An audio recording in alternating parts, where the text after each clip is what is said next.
So I was walking down the park the other day and discussing the YouTube videos and stuff, and this couple asked me, "Why are you making a YouTube video on the RV kitchen?" And I told them, "Do you realize how many people are so uncomfortable cooking in an RV kitchen when they're so used to a sticks and bricks house kitchen?" And so I'm just trying to point out certain things to try to make their life a little more comfortable utilizing the kitchen in their RV. And so here I go. I'm going to start talking about it now. And so I hope you get it.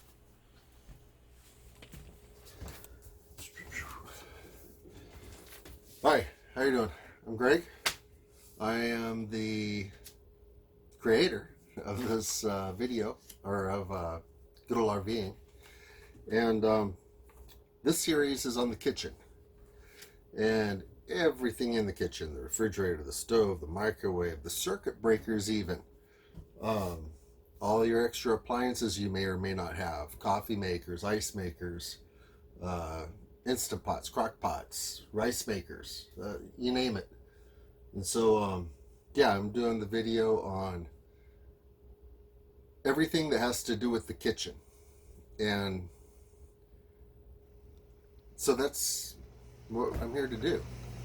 And so just to let you know a little bit who I am, like I told you, my name's Greg, and I was born into the RVing world, and that's because my parents RV'd before I was born, and when I was young I grew up RVing, and then went into the military, came back, owned my own RVs, and so I've basically just followed their footsteps in the RV world. And so anyways, that's enough about me, and let's get started. So this is the introduction, and I'm basically going to go over everything in the whole series. I'm just going to briefly touch on everything. And so I'll go in order of how the series is supposed to lay out. And so first off, it's going to be the basic skill level. What is the basic skill level you need to be in a kitchen? Well, in my opinion, if you could work in a kitchen in a sticks and brick house, you could work in a kitchen in an RV. Yeah, there's a few little tricks of the trade and stuff like that, but it's nothing difficult. The first item that you're going to ever have to repair, in my opinion, either repair or replace, will be your refrigerator. Refrigerators have a tendency to get a bad name, bad rep, all the time. And so in this series, though, I'm going to show you how to fix that issue.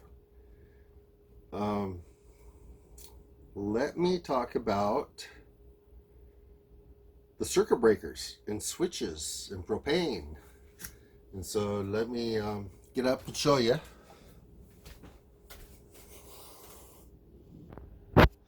Okay, so in my RV, my switches are all right here. This is the water heater if I want to run it on combined gas and 12-volt power. This is the water pump if I don't have full hookups.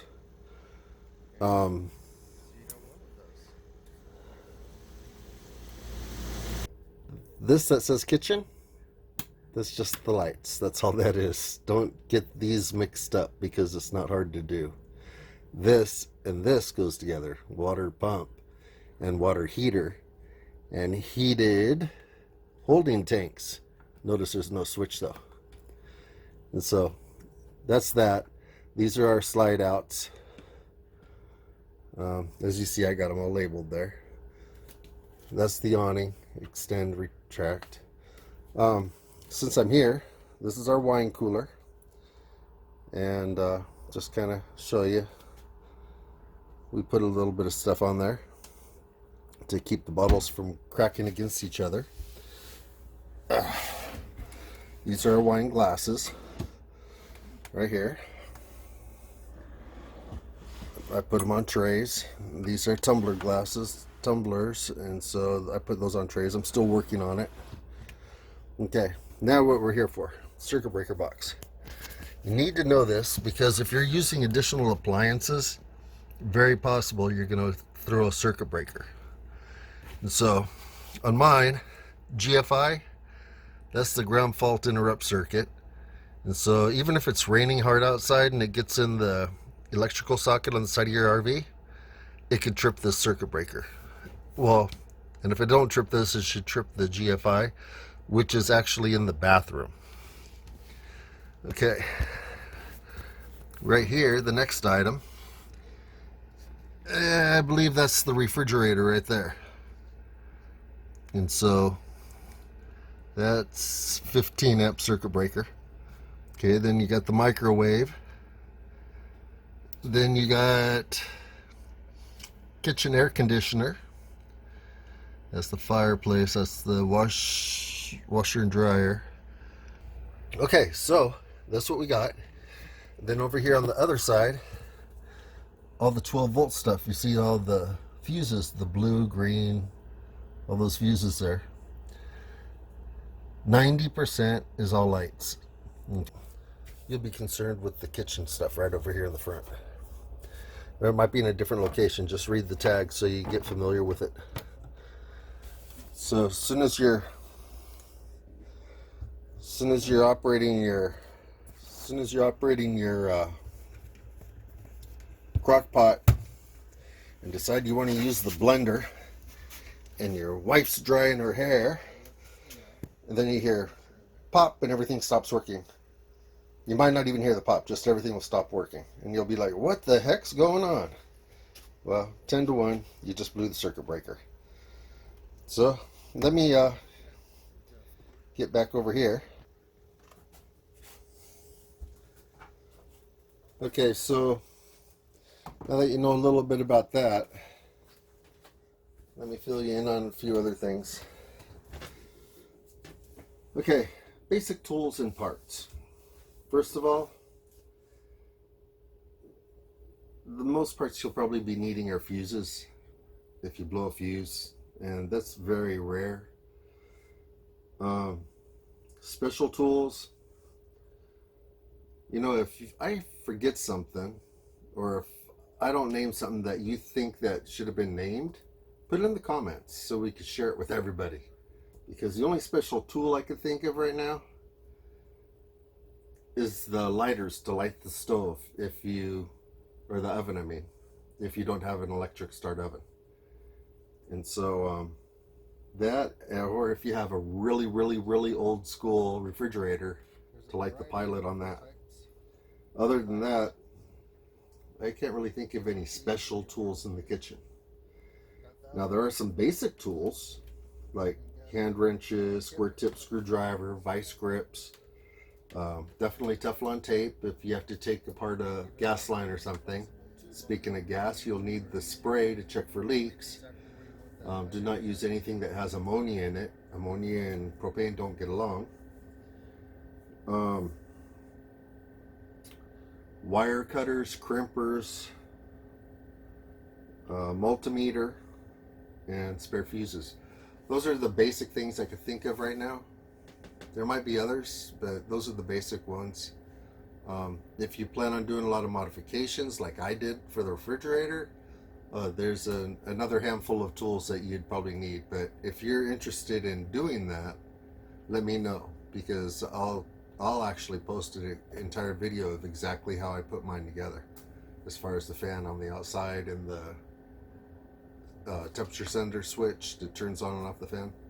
So yeah, right now, I mean, it's 70 something degrees outside, but the refrigerator constantly produces heat, and in the slide out, it doesn't go straight up through the roof. It's stuck in this pocket about yay big right above the refrigerator. And that's where I have the sensor, and the fan turns on and sucks that hot air out of there until the temperature gets back down to about 81 degrees. I have this one set at. That's a happy temperature for this one. So yeah, so that covers pretty much all the tools and stuff.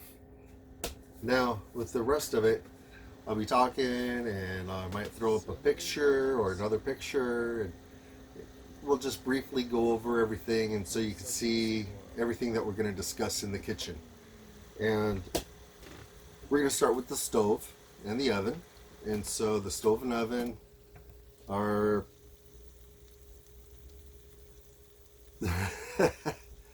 The stove and oven are probably the trickiest. The stove is the easiest. The oven's the trickiest to use without burning your food or not cooking it well done or something like that. And so, yeah, that we'll go over I think I already posted the video on that one anyway. Okay, then the refrigerator, which I posted the video on that one today already. Then we'll go over some tips and tricks for the microwave even. Storage of foods.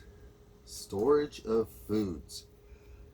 There's a lot we're going to discuss about that. And so actually after this video, I think that's going to be the next one I publish, because I've pretty much got everything that we need for that video, so I could edit it and put it all together. And same thing with dishes, utensils, and appliances. Pretty much got all that together as well. And then the additional stuff for the kitchen. I mean, these are three different parts of the series, and I pretty much got everything. Might be missing a couple video clips or some B-roll, you know, something like that. Talk real smart like I know what I'm doing, right? Meal preparation and cooking. I already put a few of those out, just to show you how easy it is to cook a meal inside the RV. And so if you could cook a meal in a house, you could cook that same exact meal in the RV. It doesn't matter what it is.